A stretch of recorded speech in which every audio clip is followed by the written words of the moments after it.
박원석의 전망, 정의당 박원석 정책위 의장 나오셨습니다. 안녕하세요. 네, 안녕하세요. 예, 요즘 엄청 바쁘시죠? 그러게요. 아유, 하루의 시간이 이게 뭐 정신이 없네요. 그럼에도 불구하고 네.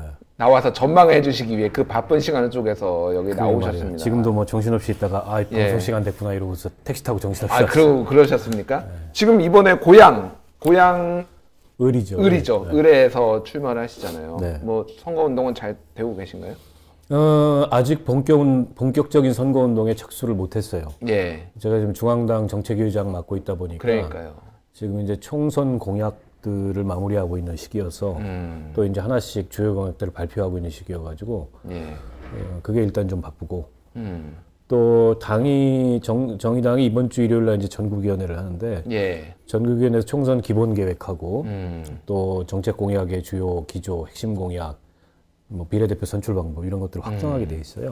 이번에 제가 눈에 띄는 게 비례대표를 국민 경선을 일부 반영을 한다 이런 게 있더라고요. 예, 이제 정의당에서는 처음 시도하는 건데 그동안에 이제 당원 직선으로 뽑다가 이게 이제 공직이고 국회의원 자리는 국민의 대표이기 때문에 국민들이 참여하는 경선을 하는 것이 오히려 그렇게 선출된 대표들의 대표성이나 이런 걸 높이고 당의 공신력을 높이는 데 도움이 되겠다라는 판단 하에 개방 경선을 하기로 했고 지금 선거인단을 모집하고 있습니다. 그러니까요. 그래서 방송을 시청하시는 시청자들께서도 정의당 선거인단, 그냥 정의당 당사로 전화하시면 됩니다.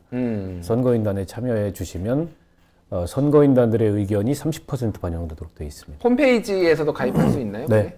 홈페이지에도 가입할 수 있으니까. 별도로 안내가 돼 있고요. 네. 정의당 당원이 아니시더라도 누구나 할 수 있으면 국민 경선제를 일부 도입하는 거니까 사실 정의당으로서는 굉장히 큰 변화예요. 원래 진성당원제를 근간으로 해서 당을 운영해왔기 때문에 굉장히 큰 변화인데 어쨌든 시대의 어떤 약간 그 변화 흐름을 많이 반영한 거라고 보고 저는 개인적으로 저는 이제 등록을 할 건데 네. 굉장한 고민이에요, 사실은. 왜냐하면은 저희 핫식스에 나오신 분 정의당에 이번에 비례대표를 출마하시는 분들이 너무 많아요. 여기 출연자들 중에 중에 일단 이현석 생태본부장도 예, 계시고 뭐 저희 신장식 우리 사법개혁특위 맡고 있는 신장식 변호사 그리고 이제 박창진 위원장 다 출연을 하셨었거든요. 예. 그래서 저한테 물어보더라고요. 어느 분이 그 세 분 중에 한 분이 누구 찍을 거냐고 그래서 제가 비밀이라고 얘기했습니다. 그분들이 아닐 수도 있죠. 그분이 아닐 수도 있어요. 그러면 네. 알겠습니다. 자, 오늘 이제 본격적으로 이슈를 좀 얘기를 해보도록 하겠습니다. 오늘 이제 문재인 대통령 신년사 어떻게 보셨어요? 저도 아침에 좀 잠깐 들었는데 전체는 못 보고요. 여러 내용이 담겨 있었지만 가장 최근에 이슈가 되고 있는 검찰개혁 관련해서 어쨌든 제도적으로는 검찰개혁이 완성됐다는 점을 대통령이 선언을 하셨지만 여전히 이제 수사 관행과 조직 문화에 있어서 개선돼야 될 사항이 많고 검찰의 권한은 여전히 막강하고 사실상 지금도 기소 독점 상태다. 그러니까 뭐 정확한 지적을 한 거고 무엇보다 인상적이었던 건 윤석열 총장에 대해서 한편으로는 국민적으로 이 수사 의지나 또 엄정한 어떤 그 수사 태도 이런 것들이 인정을 받고 있지만 선을 넘지 마라 이런 경고를 한 대목이 대단히 인상적이었고 최근에 이제 윤석열 총장의 거취와 관련돼서 이런저런 말들이 많잖아요. 그렇죠. 물러날 거다 아니면 뭐 끝까지 버틸 거다 항명이니까 뭐 징계해야 된다 여러 말들이 많았는데 대통령이 일종의 이제 최후의 경고 이런 거를 오늘 그 기자회견을 통해서 약간은 우회적인 방식으로 한 게 아닌가 싶어요. 그렇게 보셨군요. 최후의 경고를 윤석열 검찰총장한테 날렸다 이렇게. 그렇죠. 인사 문제와 관련해서도 법무부 장관이 정당했고 과거의 관행처럼 밀실해서 검찰의 선후배인 법무부 장관과 총장이 만나서 결정하는 방식은 그건 뭐 근거도 없고 옳지 않다라는 거기 때문에 최근에 인사를 둘러싼 논란에 있어서는 인사권은 나한테 있다는 점을 분명히 한 거고 또 법무부 장관의 손을 아주 명백하게 들어준 거기 때문에 이 이상 선을 넘지 말아라 라는 경고를 한 거라고 봅니다. 그렇군요. 근데 검찰에서는 지금 약간 반발이 여러 가운데서 나오는데 오늘 특히 이제 김웅 검사, 검사내전이라는 책을 쓴 김웅 검사는 어쨌든 형사 쪽에서 오래 있었던 분이고 약간 유명한 분인데 지금 검찰 개혁도 중요하지만은 경찰 개혁이 안 되면은 그 피해는 국민들한테 간다.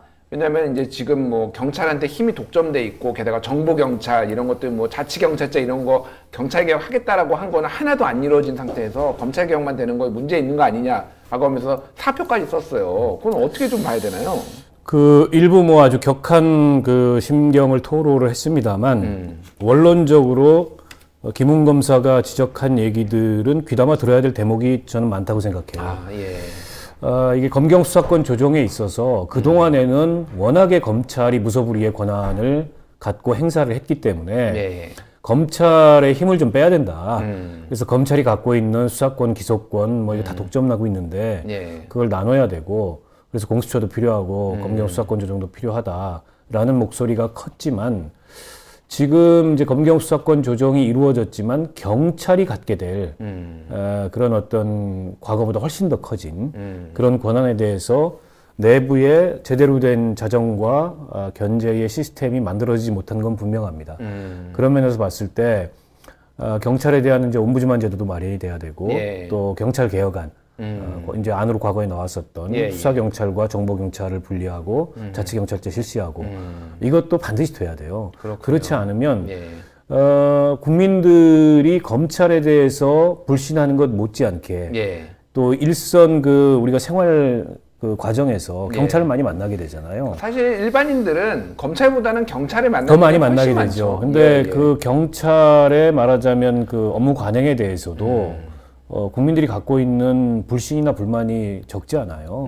그런 면에서 봤을 때 경찰 스스로도 갑자기 수사권이 생겼다 그래서 그걸 가지고 뭐 권한을 누리는 데에만 관심을 가질 게 아니고 예. 스스로 그걸 어떻게 절제하고 자정할 거냐. 이것도 필요하고 또 이 그 해당 조직의 절제와 자정만으로 이 제도나 민주주의는 운영되지 않습니다. 그렇죠. 선의에 기초해서 운영되지 않아요. 그렇죠. 결국엔 이제 시스템을 어떻게 만드느냐가 예. 중요한데 후속 과제들이 상당히 많다고 보고 김웅 검사라는 분이 쓴 책을 저는 읽어보지는 못했는데 예. 굉장히 좀 호평을 받았던 그 책인 걸로 예. 그래서 굉장히 유명한 그 검사로 알려져 있는데 뭐 어찌됐든 간에 저렇게 사표를 내고 조직을 떠나게 된 거는 뭐 안타까운 일이죠. 그렇군요. 알겠습니다. 저도 기자 생활을 올해로 한 20년 차 정도 됐는데, 경찰 출입을 한 5년 정도 했어요. 그래서 제가 시기가 좀 오래됐지만은 경찰에 대해서 좀 잘 아는 편인데, 경찰 못 믿습니다. 경찰 믿으면 안 돼요, 진짜로. 그리고 아무래도 경찰의 이제 낡은 관행 때문에 수사 과정에서 인권 침해 같은 게 많이 일어나잖아요. 예. 또 그리고 과거에 큰 사건들도 많이 있어요. 대표적으로 박종철 그러니까요. 열사에 대한 고문치사 사건 같은 이춘재 경우가 사건도 화성 8차 사건도 경찰이 거의 지금 뭐 조작한 게 거의 확실시되고 있잖아요. 지금. 그래서 이제 예. 그거에 대해서 검찰권이 일종의 이제 국민의 인권 보호기구로서 그 경찰권을 견제하는 역할을 일정하게 했던 건 사실이지만 그러나 이제 또 시대가 바뀌어서 수사와 기소를 한 조직이 하는 건 문제가 있고 그걸 분리해 놓은 거는 전 정당하다고 보고 예. 다만 이제 경찰이 그런 어떤 인권 경찰로서 과거의 그런 오명이나 관행을 넘어서 거듭나려면 제도적인 견제도 필요한 거죠. 그렇습니다. 어쨌든 아마 20대 국회에서는 힘들 것 같고 그게 아마 공은 21대 국회로 넘어가서 뭐 보안입법 뭐 이런 것들이 이루어지지 않을까 생각을 해보고요. 그 조국 전 장관 관련해서 얘기를 좀 해야 될 것 같은데 진중권 교수가 연일 공격을 하고 있어요. 네. 전 교수죠. 네. 얼마 전에 정의당을 탈당을 했는데 네. 이런 얘기를 했어요. 이낙연은 호남 주자라서 불안하니까 조국에 대한 미련, PK 주자로서 조국에 대한 미련이 읽히는 것 같다. 이런 식의 이제 평가를 했는데 왜 이렇게 연일 공격을 하고 또 뭐 어떻게 보시나요? 이거는. 글쎄요, 진중권 교수가 이 논란에 말하자면 뛰어들었는데요. 사실은 동양대에 적을 두고 있을 때만 하더라도 비판적으로 이 상황을 보고 있다는 그 본인 인식에 예. 일단을 드러내기는 했지만 이렇게 본격적으로 논란에 소위 말하는 참전을 하지 않았는데 참전이란 표현이 정확한 것 같네요. 예. 진짜. 예. 근데 지금 참전도 굉장히 능동적이고 적극적인 참전을 했어요. 예. 개 중에는 뭐 곱씹어 볼 만한 대목도 있지만 또 개 중에는 그 특유의 기질, 진중권 교수의 이런 논란에 뛰어들게 되면 굉장히 신랄하잖아요. 그러니까요. 말도 좀 막하는 편이고 예. 이런 것들이 오히려 그 논란이 되는 당사자들만이 아니라 그분들을 지지하거나 이 상황을 지켜보는 국민들한테 상처를 주는 얘기들도 꽤 하는 것 같아요. 예. 근데 저는 그거는 정말 이 진심으로 진중권 교수 같은 분도 우리 사회의 논객으로서 지식인으로서 필요하다고 생각하는 입장에서 조금은 좀 뭐랄까요?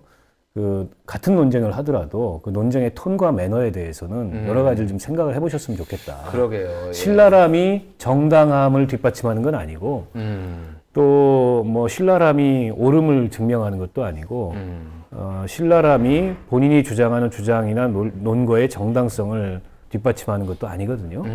그런 면에서 봤을 때 같은 논쟁이나 논란을 벌이더라도 훨씬 더 어떻게 보면은 그걸 보고 또 그걸 통해서 진중권 교수 입장에 반대할 수도 있고 동조할 수도 있지만 예. 이런 다양한 입장을 가진 사람들한테 조금은 한 번 더 생각해 볼 여지를 줘야 되는데 그걸 다 싸잡아가지고 예를 들어서 그런 일부 판타지 그런 방송에 의해서 선동되고 휘둘리는 무지몽매한 이런 대중인 것처럼 혹은 거기에 아주 그 영혼까지 다 잠식된 대중인 것처럼 국민을 평가하고 그 언급하는 것은 그건 적절한 태도는 아니다.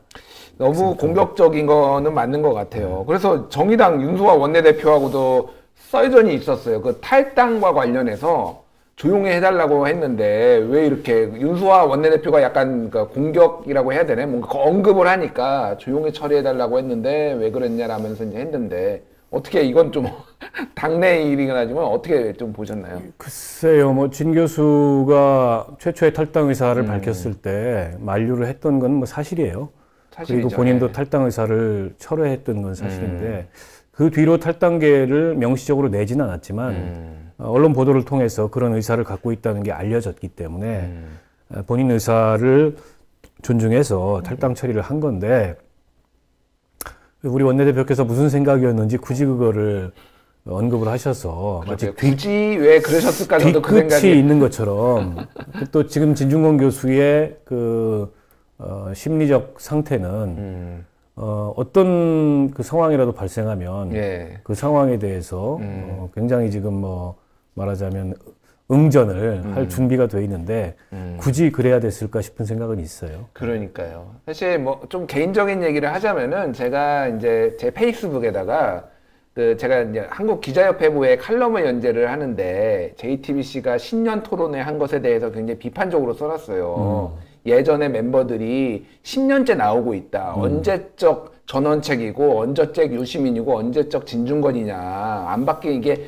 한국 어떤 사회 정체를 보여준다 이런 걸 했는데 진중권 교수께서 친히 댓글을 제 페이스북에다 달았어요. 굉장히 좀 신랄한 언어로 저를 비판을 하셨어요. 그래서 사실은 진중권 교수를 저격하려고 한 건 아닌데 아 이분이 좀 지금 날이 서 있구나. 날 서 있어요. 본인이 날 서 있고 공격받는다고 생각을 하니까 저한테까지 굳이 찾아와서 그렇게 댓글을 다셨더라고요.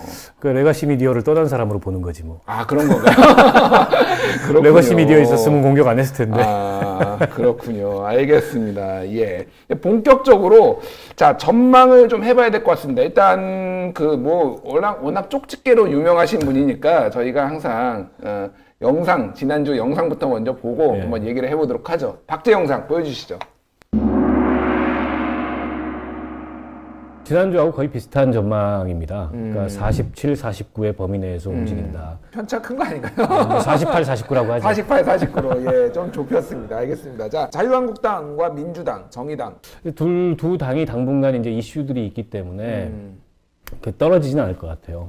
상승세를 보이든가 보합세를 보이든가 하고 정의당이 지금 이슈를 주도적으로 못 만들고 있고 근데 이거는 이제 정의당의 역량의 한계도 있지만 예. 큰 당들이 만들어내는 그 이슈에 어떻게 보면 가려지거나 눌려가지고 이게 이제 7%대를 회복해야 되거든요. 이제 어떤 이슈를 좀 주도할 수 있느냐 정책위의장으로서 막중한 사명감을 느끼고 있습니다. 알겠습니다.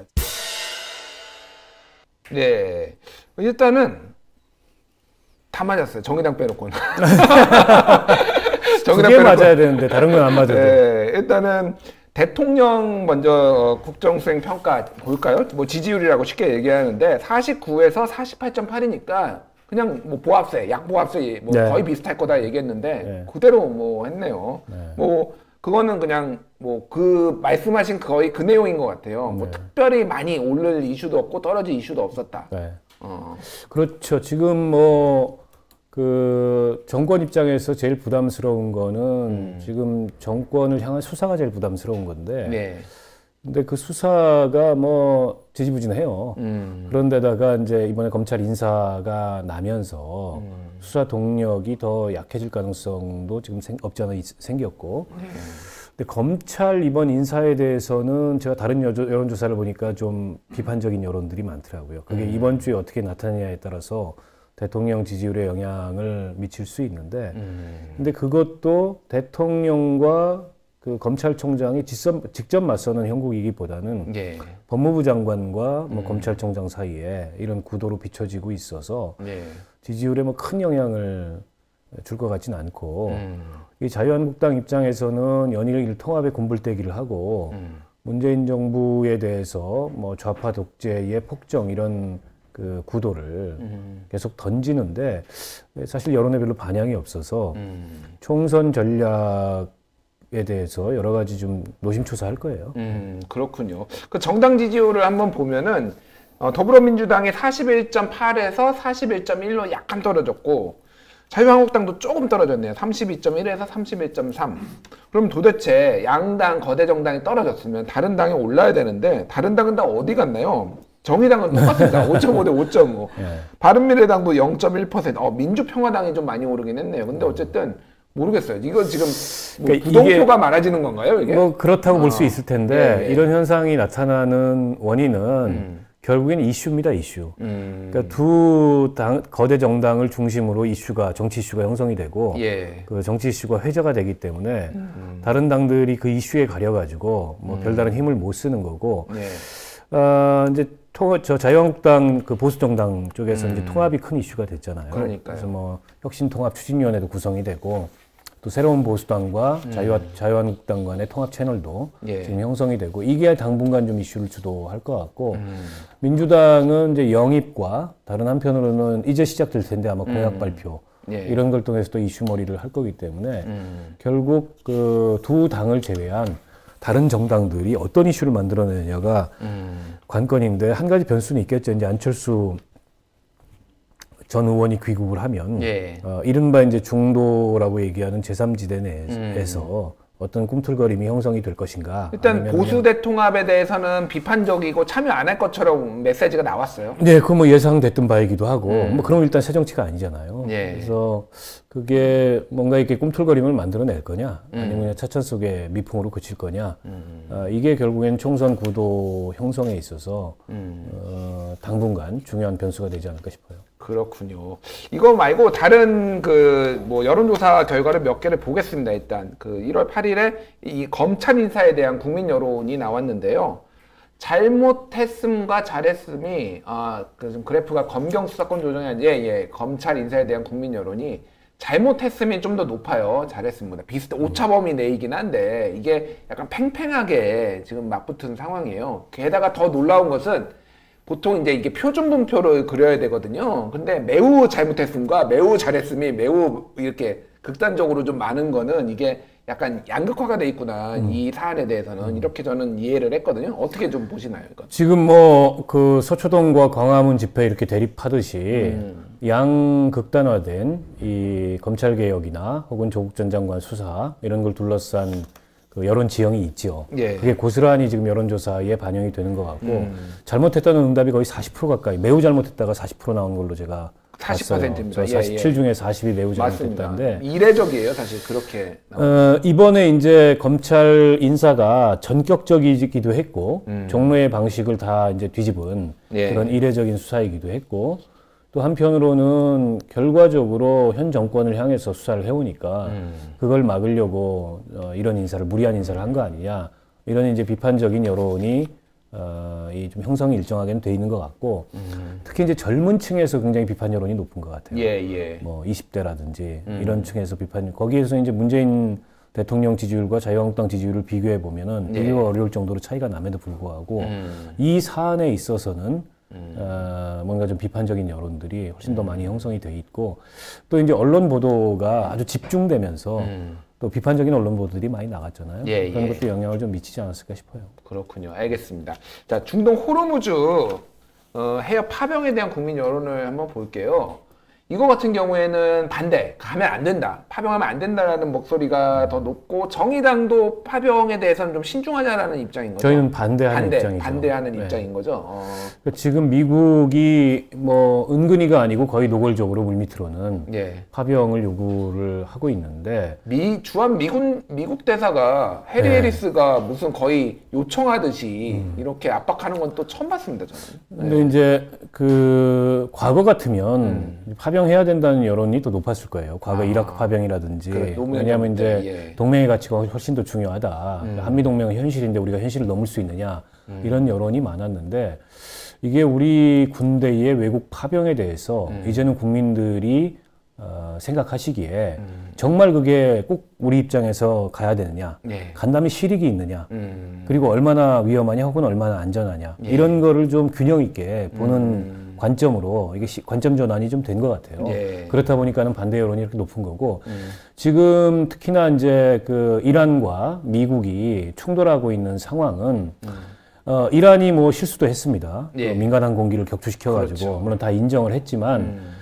근데 원인 제공을 누가 했느냐? 예. 미국이 사실상 원인 제공을 한 거 아니냐? 솔레이마니를 드론으로 암살했잖아요. 예, 솔레이마니가 뭐 좋은 사람이 아니라고 하더라도 예. 어쨌든 그 주권 국가의 정규 군의 그냥 무장 조직의 지도자도 아니고 예. 정규 군의 사령관인데 그거를 그렇게 비사법적인 암살 살인을 한 건 아무리 미국이라고 해도 정당하지 못한 거 아니냐. 한마디로 얘기하면은 뭐 대한민국의 국방부 장관 뭐 그런 같은 셈이죠. 그런 느낌이에요. 예, 그러니까 그런 거에 대한 예. 이제 비판적인 그 판단도 저 여론 속에는 들어가 있는 것 같아요. 정의롭지 않다 이런 판단도 포함이 되어 있는 것 같습니다. 그렇군요.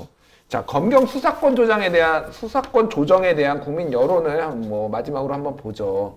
검경 수사권 조정에 대한 여론은 찬성이 52.4%, 반대가 39.8%. 그래서 오차 범위를 벗어나서 찬성이 많습니다. 아무래도 검찰 개혁에 대한 국민의 그죠? 열망. 네, 국민 지지가 큰 거고 뭐 공수처에 대해서 압도적으로 찬성 여론이 높은 것과 일맥상통하는 결과라고 보고요. 오히려 반대 여론이 많이 올라왔어요. 예전에 비해서 많이 예전에 올라왔어요. 비해서는 저게 더 높았었는데 예, 예.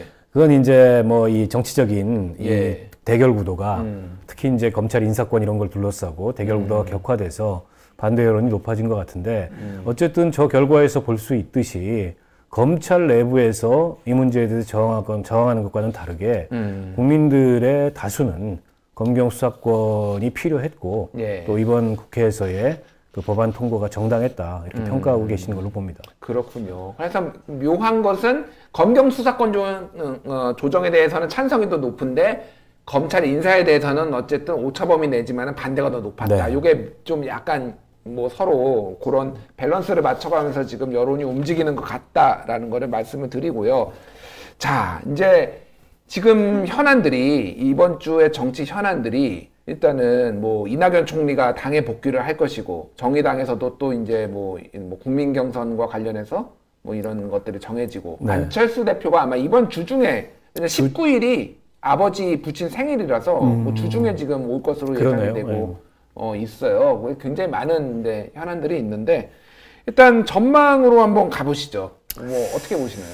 일단 총선 구도가 이제 본격적으로 짜이겠죠. 그렇네요. 네. 패스트트랙 법안이 통과됐고 일부 지금 후속 이 법처리 과제가 있는데 주요 쟁점은 다 끝났어요. 유치원법까지 다 통과가 됐기 때문에 20대 국회가 사실상 종결됐다.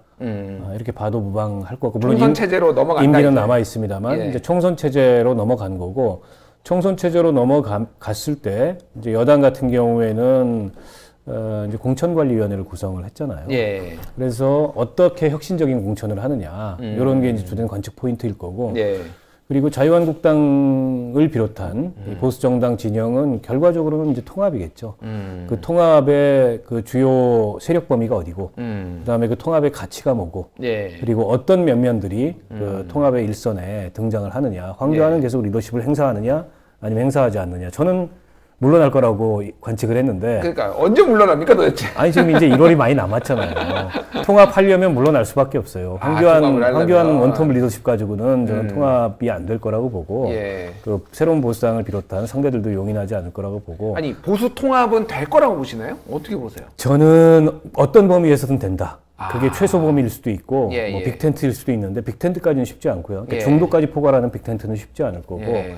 아마 새보수당과 그 자유한국당과 새보수당을 주축으로 거기에 지금 통합혁신 추진위원회의 일부가 결합하는 형태로 그렇게 되면 이제 중도 쪽으로는 안철수 진영이 남는 거고 그다음에 더 오른쪽으로는 우리 공화당 등등이 남는 거겠죠. 근데 우리 공화당 같은 경우에는 뭐 쉽지 않을 거예요. 그리고 우리 공화당 입장에서는 뭐 탄핵의 강을 건너자는데 통합을 하면 그건 이제 자기 정체성이나 존재에 대한 부정이기 때문에 아마 이 새로 통합되는 보수 정당의 비례용 위성 정당이 되고 싶어 하지 않을까. 우리 공화당은 그렇게 저는 예상을 합니다. 그렇군요. 알겠습니다. 자, 지지율 한번 그러면 전망을 해보시죠. 한번 대통령 지지율은 대통령 지지율은 뭐 미세하게 좀 떨어질 가능성이 있다. 미세하게 떨어질 가능성이 있다. 검찰 이 인사에 대해서 부정적인 평가가 생각보다 굉장히 높게 나왔고 예.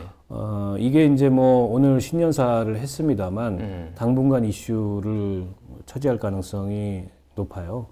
그런데다가 뭐 신년사에서 좀 희망적으로 언급했던 남북 관계라든지 이런 것들은 단기간 내에 그렇게 풀릴 가능성이 없기 때문에 지금 최근의 흐름도 뭐 등락을 거듭하고 있지만 미세하게 좀 떨어질 가능성이 있다고 봅니다. 그렇군요. 저 뭐 민주당하고 자유한국당은 어떻게 보시나요? 지난주하고 거의 비슷할 것 같아요. 떨어져도 1% 미만. 질이 멸렬. 올라가도 1% 미만. 예. 아니 뭐 질이 멸렬은 아니죠. 둘 다 지지율이 저희보다 훨씬 높으니까. 예. 그러나 큰 변동폭을 보이지는 않을 것 같고 그러니까 자유한국당이 지금 주도하고 싶어하는 예. 저 통합이라는 게 저는 어느 정도 범위로든지 되긴 될 텐데 속도가 그렇게 막 날 것 같지는 않아요. 지지부진함을 좀 겪을 거라고 봅니다. 이러저러한 조건들 맞추고 제일 핵심은 공천이잖아요. 공천이죠. 누가 얼마만큼의 공천 예. 지분을 행사하냐가 관건인데 이게 서로 간에 쉽게 포기할 수 있는 문제가 아니기 때문에 예. 그러다 보면 이제 다소는 피로감도 올 거고 그래서 자유한국당이 사실은 지지율을 올리려면 속도감 있게 통합하고 서로 기득권 내려놓고 빨리 해야 되죠. 네, 쇄신하는 이런 면모를 보여야 되는데 지금까지 관성으로 볼 때 그런 면모를 볼 수 있겠습니까? 그런 면에서 봤을 때 큰 지지율 반등의 계기는 없다.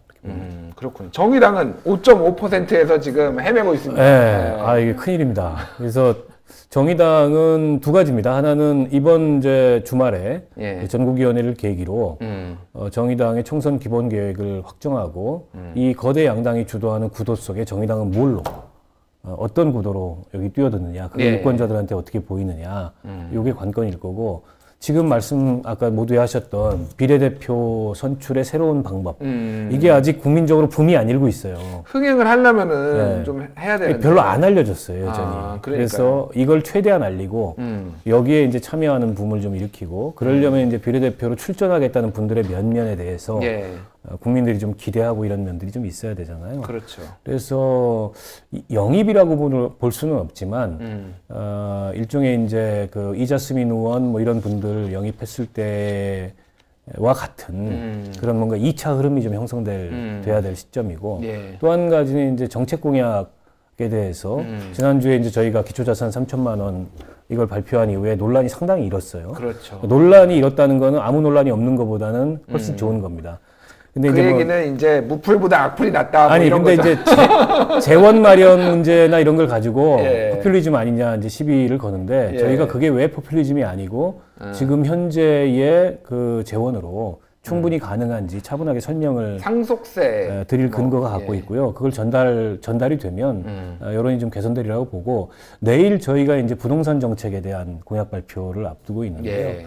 오늘도 대통령께서 뭐 투기와의 전쟁 의지가 변함없다 이렇게 말씀을 하셨지만 지금까지 18차례 나왔던 부동산 정책 가지고는 투기와의 전쟁에서 궁극적으로는 패하게 돼 있습니다. 그 점에 대해서 좀 더 근본적으로 패러다임을 변화시키는 그런 어떤 정책 발표를 앞두고 있어서 그런 것들을 가지고 이제 국민들에게 정의당에 대한 지지와 이런 것들을 호소하는 이제 그런 계획들을 갖고 그래서 있습니다. 오릅니까 떨어집니까? 아니, 얘기를 저기가 하셔야죠. 올라야죠. 지금 올라야 돼요. 떨어졌는데. 매번 희망만 말씀하지 마시고 냉정해지세요. 아니 낮으니까 전국적으로 고르게 낮으니까 전국적으로 고르게 좀 올라야죠. 알겠습니다. 한 0.5%포인트 생각하십니까? 네. 알겠습니다. 0.5%포인트. 6%대로 간다. 6%대로 간다? 아니면 뭐 장을 지닙니까, 혹시?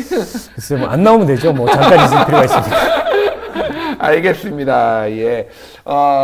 대체적으로 한 80% 정도의 적중률을 보이고 계신데, 유독 정의당은 잘 안 맞아요, 일단. 거기 이제 주관과 희망이 많이 그러니까 반영돼서. 주관과 희망이 너무 많이 섞인 것 같습니다. 어쨌든 다음 주에 다시 모시고 한번 보도록 하겠습니다. 지금까지 박원석의 전망, 정의당 박원석 정책위의장이었습니다. 감사합니다. 맞습니다.